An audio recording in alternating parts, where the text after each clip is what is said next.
ចាសសូមជម្រាបសួរសួស្តីបងប្អូនទាំងអស់គ្នានៅក្នុងវីដេអូមួយនេះអ្នកគ្រូចង់មកលើកអំពីគន្លឹះមួយចំនួនដែលបងប្អូនអាចត្រៀមក្នុងការរៀនមេរៀនគណិតវិទ្យាដែលទាំងអស់គ្នានឹងត្រៀមប្រឡងបាក់ឌុបនៅថ្ងៃទី18ខែសីហាឆ្នាំ2025អញ្ចឹងវាសល់ពេលថា10សប្តាហ៍ទៀតចុះទាំងអស់គ្នានឹងត្រូវប្រឡងបាក់ឌុប3អញ្ចឹងអ្នកគ្រូមានគន្លឹះមួយចំនួនចង់ឲ្យបងប្អូនធ្វើប្រហែលជាអាចជួយដល់បងប្អូនមួយចំនួនច្រើនផងដែរអញ្ចឹងដោយសារតែកាលពីអ្នកគ្រូនៅជាសិស្សអ្នកគ្រូធ្វើបែបហ្នឹងអញ្ចឹងនៅពេលដែលយើងគៀកថ្ងៃប្រឡងគឺទាំងអស់គ្នាប្រកាសជាមានអារម្មណ៍តានតឹងហើយវាមានសម្ពាធណាយើងភ័យអាចចាប់មេរៀននេះខ្វះមេរៀននោះអញ្ចឹងអ្នកគ្រូផ្ដល់ជាគន្លឹះមួយចំនួនបងប្អូនអាចធ្វើជាតារាងមេរៀនណាអានេះវាឃើញបច្រាស់ទាំងអស់គ្នាអាចធ្វើជា list បែបនេះអានេះដោយសារតែអ្នកគ្រូធ្វើវិញ្ញាសាសម្រាប់ប្រឡងពេទ្យអញ្ចឹងអានេះអ្នកគ្រូគាត់យកជាគំរូដើម្បីបងប្អូនបានមើលអញ្ចឹងណាអញ្ចឹងអានេះគឺដូចថាយើងទាំងអស់អញ្ចឹងអានេះទាំងអស់គ្នាអាចទៅសង្កេតមើលឆ្នាំបាក់ឌុបដែលធ្លាប់ប្រឡងអញ្ចឹងទៅ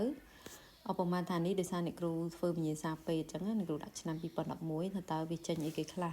អញ្ចឹងទាំងអស់គ្នាទៅមើលវិញ្ញាសាគណិតនៅក្នុងឆ្នាំ2014រហូតដល់2024ហ្នឹងទាំងអស់គ្នាលីសមក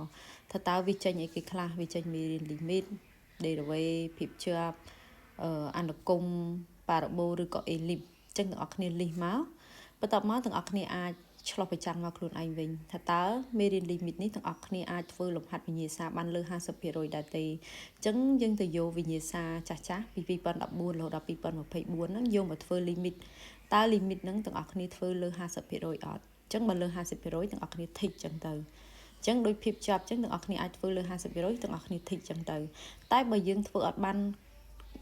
50% ទេទាំងអស់គ្នាត្រូវតែពង្រឹងសមត្ថភាពខ្លួនឯងឡើងវិញអញ្ចឹងដើម្បីអញ្ចឹងសួរថាដើម្បីពង្រឹងសមត្ថភាពខ្លួនឯងឡើងវិញហ្នឹងតើត្រូវធ្វើម៉េចអញ្ចឹងទាំងអស់គ្នាអាចទៅយកលំហាត់ដែលត្រូវប្រឡងហ្នឹងអង្គុយធ្វើបើធ្វើអត់ចេញទេទាំងអស់គ្នាអាចមើលអត្រាកំណែរបស់គេហើយយើងរៀនធ្វើម្ដងទៀតអញ្ចឹងអានឹងគឺជាវិធីក្នុងការរៀននៅចិត្តពេលប្រឡងបាក់ឌុបហ្នឹងអញ្ចឹងបើទាំងអស់គ្នាអាចធីកបានគ្រប់មេរៀនអស់ហើយដូចថាពេជ្រគណិតមានប៉ុន្មានមេរៀនទាំងអស់គ្នាធីកបានអស់ហើយធននិមិត្តមានប៉ុន្មានមេរៀនទាំងអស់គ្នាធីកបានទាំងអស់ហើយអានឹងគឺវាបញ្ជាក់ថាទាំងអស់គ្នាគឺមានទំនុកចិត្តនិងខ្លួនត្រៀមខ្លួនរួចរាល់នៅក្នុងការប្រឡងបាក់ឌុបទាំងអស់គ្នានឹងសង្ឃឹមបាន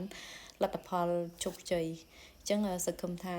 នេះគឺជាគន្លឹះមួយសម្រាប់ជួយដល់បងប្អូនដើម្បីឲ្យខ្លួនឯងហ្នឹងកុំឲ្យវាមានភាពវល់វែកនៅក្នុងខួរក្បាលណាអញ្ចឹងវាអាចតាមដានមើលថាតើមេរៀនណាដែលទាំងអស់គ្នារៀនបានទាន់បានឬក៏មិនទាន់ត្រៀមបានសូមអរគុណសូមជម្រាបលា